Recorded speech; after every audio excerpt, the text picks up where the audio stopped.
तीसरा काम भी करेंगे, एक डेरिवेशन हम कर लेंगे ग्राम्स का, कम से कम 3 हम करेंगे।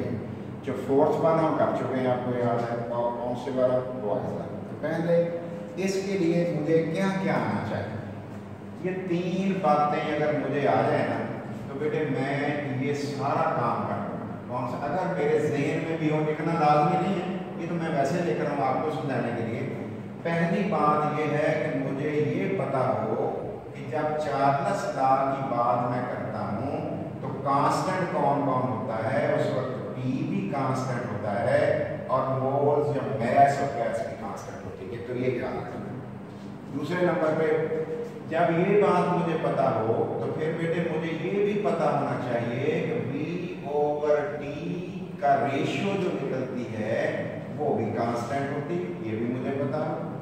और मुझे ये भी पता होना चाहिए कि P और T डायरेक्टली प्रोपोर्शनल होता है जब बेटे प्रेशर और मोल कांस्टेंट हो। ये 3 बातें लिखे बगैर मुझे पता हो, ये तो मैं लेकर ही सीखने के लिए, लेकिन मुझे एग्जाम में बेटे लिखने की जरूरत नहीं है, मुझे पहले ही पता हो कि क्या सूरत हाल इसमें हो।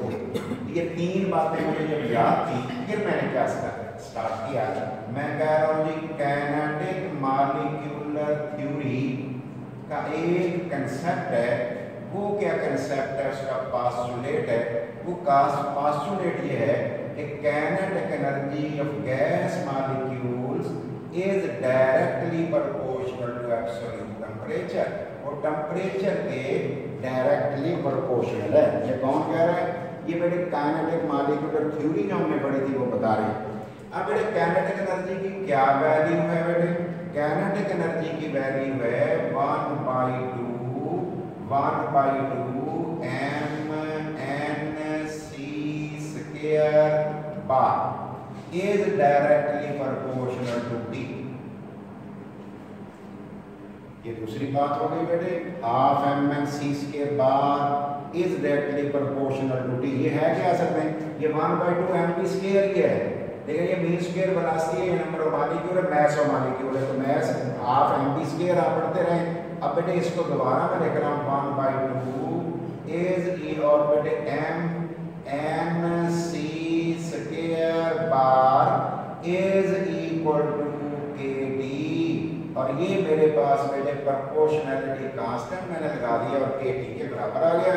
ये मेरे पास बेटे काइनेटिक इक्वेशन की तरफ हम चल रहे थे, लेकिन यूज किसको हमने कर लिया, काइनेटिक मॉलिक्यूलर थ्योरी का एक पास्टुलेट है, कंसेप्ट है।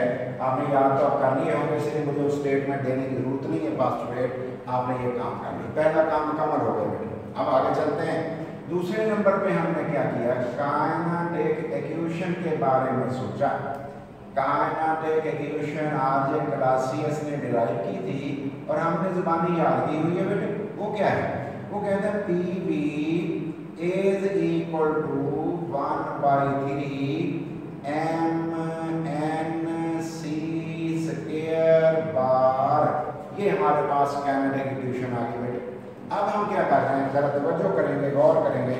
अब हम ये कर रहे हैं बट, लेकिन बेटे मल्टीप्लाई कीजिए, हमने अपने मसला हल करना है। मल्टीप्लाई करो, मल्टीप्लाई और बेटे किससे बेटे, बाई 2 एंड डिवाइड बाई 2, और बेटे डिवाइड कर दो, किस पे डिवाइड कर दो बेटे, बाई 2, कहाँ पे, on right hand side of equation. ऊपर वाली इक्वेशन में 2 से मल्टीप्लाई करना है और 2 पे डिवाइड करना है। ऊपर वाला करना भी राइट साइड पे है, देखते हैं कैसे बेटे। मैंने लिखा PV इज इक्वल टू, बेटे मैंने 2 से मल्टीप्लाई करना है और 2 पे डिवाइड करना है, तो ये कर दिया बेटे। इसका मतलब वैसे भी कह सकता था मल्टीप्लाई बाई 2/2, लेकिन हम बड़ा आसान कर रहे हैं। अब आगे हमने क्या लिखा है, आगे हमने लिखा 1/3 और mNc² बार, ये लिख दिया बेटे। हालांकि फर्क कोई नहीं पड़ा, 2 से 2 कैंसिल हो जाएगा, दोबारा 1/3 लिखने का हमारा फायदा हो गया। क्या फायदा हो गया, हमने ये वाला हिस्सा अलग कर लिया, ये वाला हिस्सा हम अलग करने लगे। कौन से वाला, 1/2 वाला।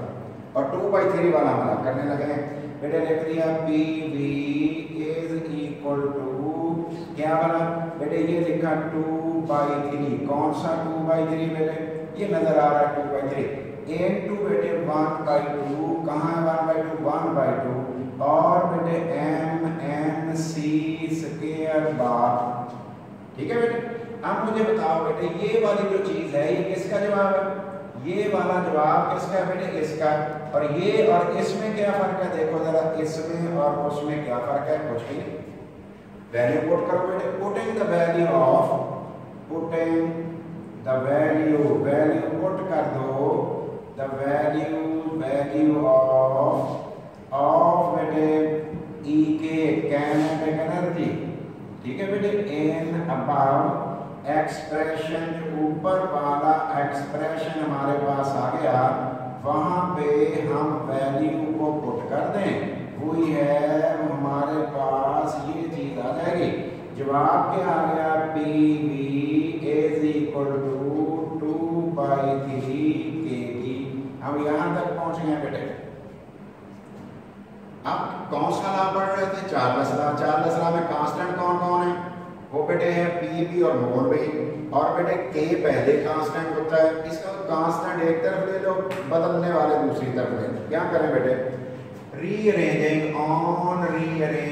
दोबारा तरतीब देने से और करते जाना बेटे। अब एक्सप्रेशन, ऊपर वाले एक्सप्रेशन को दोबारा तरतीब देने से हुई है हमारे पास हमारी मर्जी की अरेंजमेंट आ जाए। क्या बेटे? V हम इधर रहने दे रहे हैं। ठीक है बेटे। T नीचे लेके चले गए। कौन से वाला V बेटे? ये वाला V को हमने इधर ही रहने दिया। और जो T है ना, ये वाला, ये T वाला इधर ऊपर था, दूसरी तरफ नीचे चला जाएगा। बाकी सारी चीजें इधर रहेंगी। इज इक्वल टू किस किस के बराबर आ गया? 2/3 भी आ गया। ठीक है। और बेटे K पहले ही आ गया K, और ये P इधर ऊपर था, उधर जाके किधर चला गया? नीचे। इसका मतलब है 2K/P। देखते जाना सही भी है कि नहीं। 2K/ बेटे P, नीचे 3P आ गया। अब बेटे ये सारा क्या है? बट लेकिन बेटे 2/3 और बेटे KP, ये कौन है बेटे? Is constant and replaced. और बेटे कैन बी रिप्लेस्ड, इसको बदला जा सकता है। मैथ वाले ऐसा ही करते हैं, बहुत सारे कांस्टेंट आ जाए बेटे तो सिंगल कांस्टेंट से बदल देते हैं।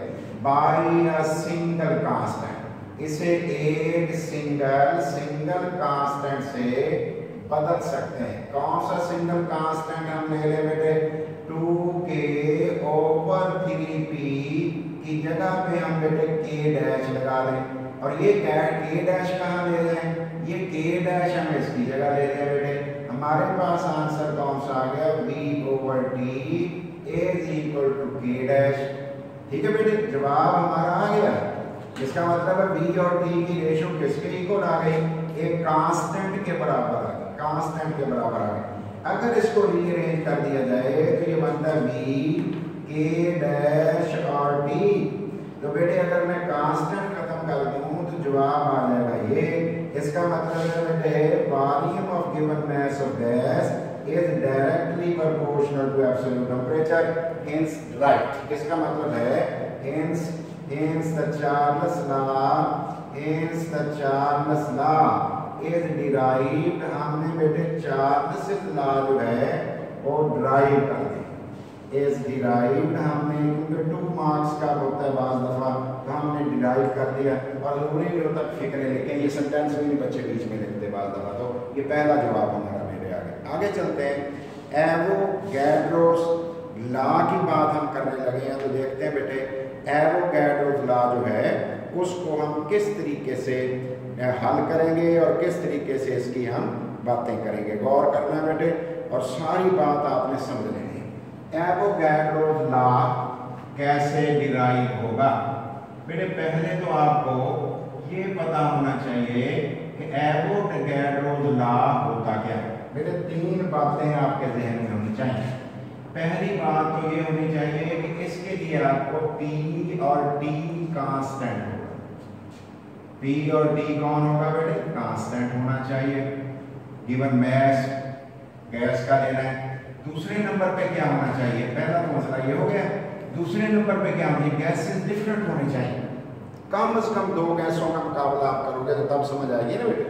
गैसेस कितनी होनी चाहिए? गैसेस बेटे कम से कम 2 होनी चाहिए। एक नंबर भी होनी चाहिए, 2 नंबर भी होनी चाहिए। फिर बेटे तीसरे नंबर पे आपको क्या ख्याल रखना है? अगर किसी तरह से आप दोनों गैसों के मोल्स ऑफ गैस 1 लिख रहा हूं और कभी आपने मोल्स ऑफ गैस 2 बराबर कर दिए तो समझ लो आपके पास number of molecule of first gas और number of molecule of second gas आपके पास आ जाएंगे। हमारी बुक ने नंबर ऑफ मॉलिक्यूल को कैपिटल एन से ज़ाहिर किया है, मैंने भी कर दिया। ये 3 बातें आपके जहन में हैं तो समझो डेरिवेशन हो गई। चलते हैं बेटे, कहाँ से शुरू करना है? अब हमने बेटे 2 गैसेज ली। कौन कौन सी गैसें ली हैं? एक गैस ले लो, गैस का नाम रख लो 1 और एक का नाम रख लो बेटे गैस नंबर 2। एक गैस 1 हो गई, एक गैस कौन सी हो गई बेटे 2। अब इन गैसेस के हवाले से कुछ बातें आपने को तय कर लेनी। कौन कौन सी? एक तो बेटे आपने ये कहना है कि प्रेशर और बेटे वॉल्यूम बराबर हमने करने हैं, तो ये ख्याल करना है आपने। दोनों के लिए क्या करोगे? P सेम होगा, T सेम होगा और बेटे गैसेस का वॉल्यूम भी आपको सेम लेना पड़ेगा, बराबर लेना पड़ेगा। नहीं लोगे फिर हम ला की वैलिडिटी मशकूक कर देंगे बेटे। ये हमने तीनों चीजें दोनों गैसेस के लिए P, T और कौन बेटे? PV और बेटे बताओ क्या लिख रहा था? T टेम्परेचर हो गया और कौन बेटे? B, ये हमने सेम लेना है। सेम लोगे तो फिर क्या होगा? इस गैस के लिए क्या होगी? 2 चीजें आपने कंसीडर करनी है। पहली क्या कंसीडर करोगे? इस गैस के मॉलिक्यूल्स की तादाद आपने देखनी है बराबर है कि नहीं, और दूसरे नंबर पे आपने इसको देखना कि इसका मैस कैसा है, इसकी मॉलिक्यूल का मैस जिसको हम बोलते हैं वो कितना है। देखते हैं बेटे, इसके मॉलिक्यूल का मैस मैंने M1 ले लिया और इसके जो बेटे मैं मॉलिक्यूल की तादाद लेना चाहता हूँ वो N1 लेना चाह रहा हूँ। और तीसरी चीज मुझे चाहिए जो मैं वेलोसिटी लेना चाह रहा हूँ वो बेटे c² बार तो मैंने लेनी थी, अब मैंने उसे 1 साथ लगा दिया। अब बताओ बेटे गैस 1 के लिए मैंने क्या किया? मैंने बेटे C के साथ भी एक लगा लिया, N के साथ भी एक लगा लिया और बेटे M के साथ भी एक लगा लिया। अब आपको समझ आ गई होगी इसमें मैं क्या करूँगा। मेरा ख्याल है यही काम करूंगा जो पहले मैंने किए। बताओ बेटे कौन कौन से काम मैंने किए? पहला काम मैंने कहा नहीं अब तो मैं उस गैस और है इसलिए 2 लूंगा। वेलोसिटी जो है बेटे वो स्क्वायर और बार लूंगा, लेकिन अब 1 नहीं लिखूंगा 2 लिखूंगा और बेटे n नंबर ऑफ मॉलिक्यूल की मैं N2 लिखूंगा। ये number of molecule of gas 2 है। आगे बढ़ जाऊंगा, इसके लिए क्या करूंगा? काइनेटिक इक्वेशन लिखूंगा बेटे। काइनेटिक इक्वेशन क्या लिखूंगा बेटे? PV is equal to 1/3 mNc² बार। और बेटे इसके लिए क्या लिखूंगा? काइनेटिक इक्वेशन, इसकी भी काइनेटिक इक्वेशन लिखूंगा और क्या लिखूंगा? PV is equal to 1/3 mNc² बार। लेकिन बेटे कोई चेंज रह गई, यहाँ पे 1 लगाना था और यहाँ पे 2 लगाना है। इधर भी 2 होता है लेकिन वो नहीं हम लगा रहे क्योंकि हमारी बुक ने नहीं लिखा है। ये मेरे पास जवाब आ गए, ये इक्वेशंस आ गई मेरे पास बेटे। कौन से वाली? ये वाली और ये वाली। इसका नाम मैं रख रहा हूँ 1, इसका नाम रख लेना 2। इस इक्वेशन का नाम मैंने रख दिया बेटे 1 और इस इक्वेशन का नाम मैंने रख दिया 2। ये इक्वेशन नंबर 2 बन गई, वो इक्वेशन नंबर 1 बन गई। आगे चलते हैं बेटे। ये बताओ कि अगर टेम्परेचर सेम हो, तो आपके ख्याल में क्या जवाब आएगा बेटे? टेम्परेचर सेम हो तो दोनों का जवाब कैसा आएगा? बराबर।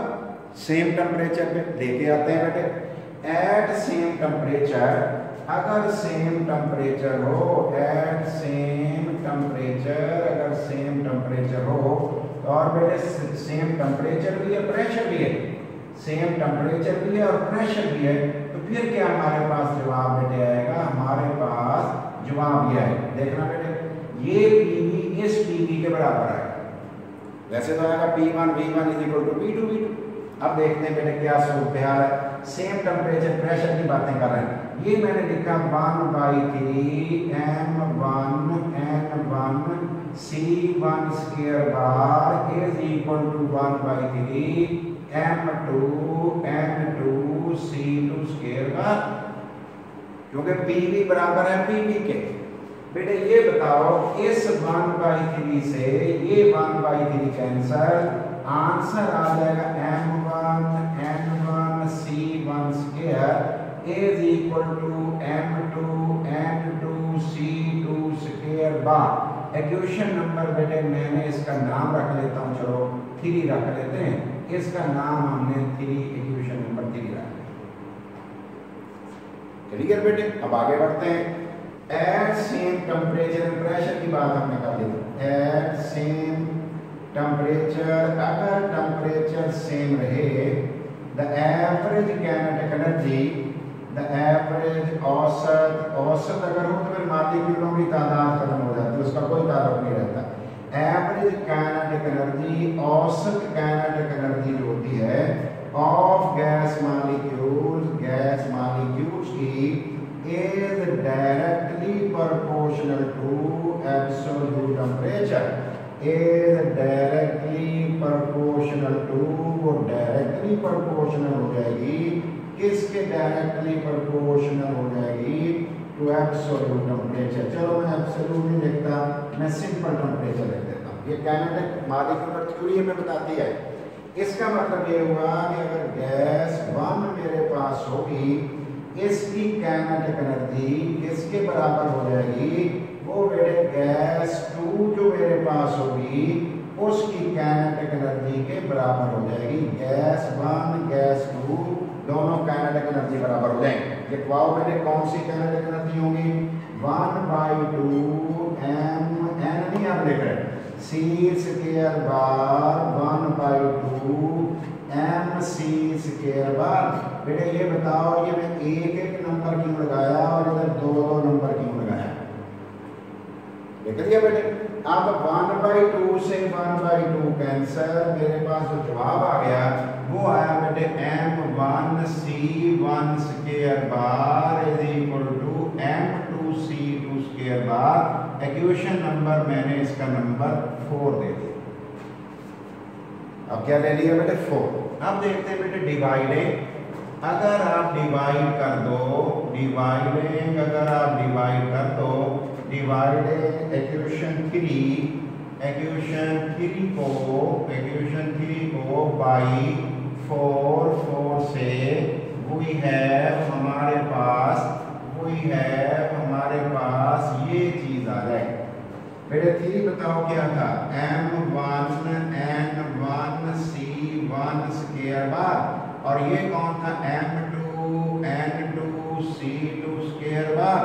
और बेटे नीचे हमने क्या लिखना था, जरा गौर कर लो बेटे, हमने लिखना था m1 c1 स्क्वायर बार, इसके नीचे लिखना था m2 c2 स्क्वायर बार। ये डिवाइड हो गए, ये वाला कैंसर, ये वाला कैंसर, ये देख लो बेटे कैंसर आउट हो गए, बचा कौन बेटे n1 और बेटे n2। मुझे बताओ बेटे क्या गैस 1 के मॉलिक्यूल की तादाद गैस 2 के मॉलिक्यूल की तादाद के बराबर हो गई? क्यों बना, हमने वाले बराबर कर दिया था। इट मीन्स, इसका मतलब ये हुआ कि number of molecule of one gas, it means number of molecule of बेटे गैस 1 के आर इक्वल टू बराबर हैं, किसके बराबर हैं, number of molecule of gas 2 के मॉलिक्यूल के बराबर हैं। बेटे व्हेन, जब बेटे वी आर सेम, जब वॉल्यूम सेम है एड कांस्टेंट, बेटे एड सेम या कांस्टेंट, बेटे क्या कांस्टेंट बेटे P एंड D। जब कांस्टेंट P की होगा तो समझ लीजिए कि हमारे नंबर ऑफ मॉलिक्यूल भी बराबर होंगे। तो बेटे एवोगैड्रो लॉ था क्या? एवोगैड्रो लॉ था ये, equal volumes of different gases at the same condition of temperature and pressure contain equal number of molecules, उसमें equal number of molecules होते हैं। अब हमने देखना है बेटे कि ग्राहम्स लॉ को हम कैसे ड्राइव कर सकते हैं। ग्राहम्स लॉ को हम किस तरह से ड्राइव कर सकते हैं? बेटे ग्राहम लॉ को अगर डिराइव करना है फ्रॉम कैनेडिक इक्वेशन, तीन चीजें फिर आपको याद रखनी। एक कि सी स्क्वायर बार का अंडर रूट हो, ये CRMS होता है, यही रेट ऑफ डिफ्यूजन होता है। दूसरे नंबर पे याद रखना है कि R और बेटे डेंसिटी एक दूसरे का इनवर्सली प्रोपोर्शनल होते हैं। तीसरे नंबर पे आपने याद रखना है रेट ऑफ डिफ्यूजन और डिफ्यूजन मॉलिक्यूलर मास के अंडर रूट स्क्वायर रूट के इनवर्सली प्रोपोर्शनल होता है। कौन कौन सी चीजें कांस्टेंट रखनी पड़ेगी? तो बेटे आपको ये चीजें कांस्टेंट रखनी पड़ेगी, प्रेशर और टेम्परेचर सेम रखना पड़ेगा, सारी बातें ठीक हो जाएंगी। ठीक हो गया बेटे? अब हम स्टार्ट करते हैं। किससे स्टार्ट करना था? काइनेटिक इक्वेशन से। किससे स्टार्ट करना है बेटे? काइनेटिक इक्वेशन से हम स्टार्ट करने लगे। काइनेटिक इक्वेशन क्या है? काइनेटिक इक्वेशन हमें जुबानी अब तो आ गई है बेटे। काइनेटिक इक्वेशन क्या चीज़ है? वो है बेटे PV is equal to 1/3 mn और c स्क्वायर बार। फिर हमने क्या किया? व्हेन जब बेटे हमारे पास नंबर ऑफ मॉलिक्यूल बराबर हो जाए एवोगैड्रो नंबर पे, देन फिर क्या हो जाता है? फिर बेटे यही equation PV is equal to 1/3 mna और c स्क्वायर बार के बराबर हो जाता है। ये हमारी कौन सी बात बन गई बेटे? दूसरी बात हमने लिख दी। अब देखो और से इसमें देख लो बेटे कि हमारे पास m और na मौजूद है ना, ये दोनों चीजें मौजूद हैं। कौन कौन मौजूद है वाला? ये वाला m भी मौजूद है, एवोगैड्रो नंबर भी मौजूद है। इन दोनों को मल्टीप्लाई करें तो क्या बनता है? बट बेटे m को मास ऑफ मॉलिक्यूल को एवोगैड्रो नंबर से मल्टीप्लाई कर दें, ये मॉलिक्यूलर मास आ जाता है। हमारे पास जो इक्वेशन बनी PV इक्वल टू 1/3 ये दोनों की जगह हो गया बेटे, इसकी जगह क्या बन गया? बड़ा M। ये मैंने बड़ा M लिख दिया। बाकी बेटे दूसरी चीज तो मेरे पास थी वो क्या थी बेटे? c स्क्वायर बार। एक और कर लो। अब बेटे मैं चाह रहा हूं कि किसी तरह से मैं ये c स्क्वायर बार अलग कर लूं, तो बेटे मेरे पास 3PV ओवर m वाला जवाब आ गया।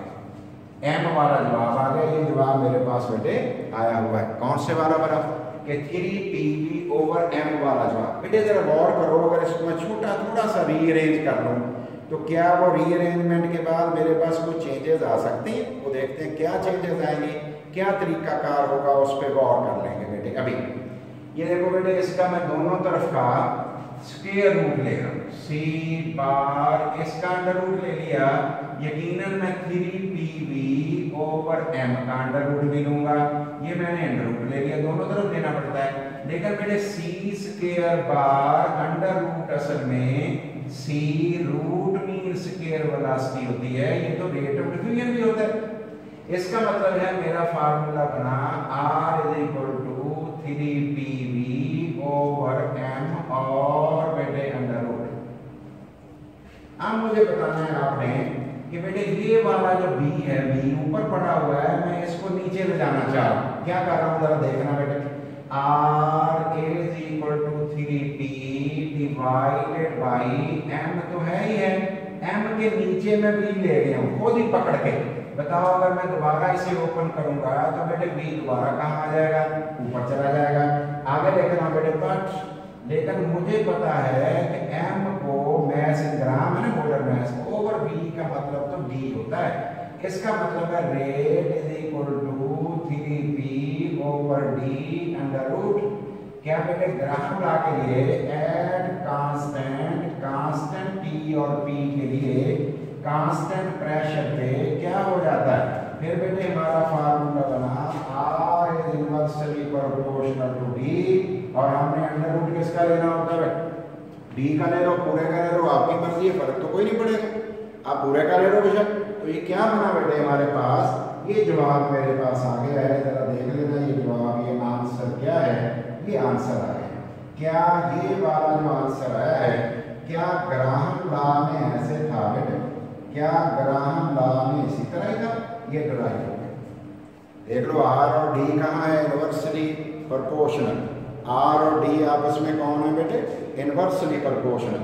देख रहा हूँ बेटे, इट मीन्स, इसका मतलब ये हुआ rate of diffusion, it means rate of diffusion, rate of diffusion या फ्यूजन बेटे, रेट ऑफ डिफ्यूजन या फ्यूजन इज बेटे इनवर्सली, देख लेना अच्छी तरह से, inversely proportional to, inversely proportional है किसके? Inversely proportional to the square root बेटे, ऐसे ही है ना, अंडर रूट से square root of their density, of their density, of the density, of the density बेटे, rate of diffusion of gas, of the density of gas.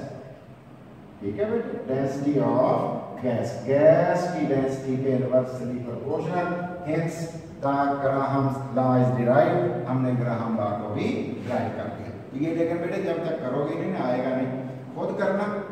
कहीं मसला आएगा तो बताइएगा, उसको हल कर लेंगे, अदरवाइज आपको ये सारे आ जाएंगे। आज चारों हो गए, ये देख लीजिए।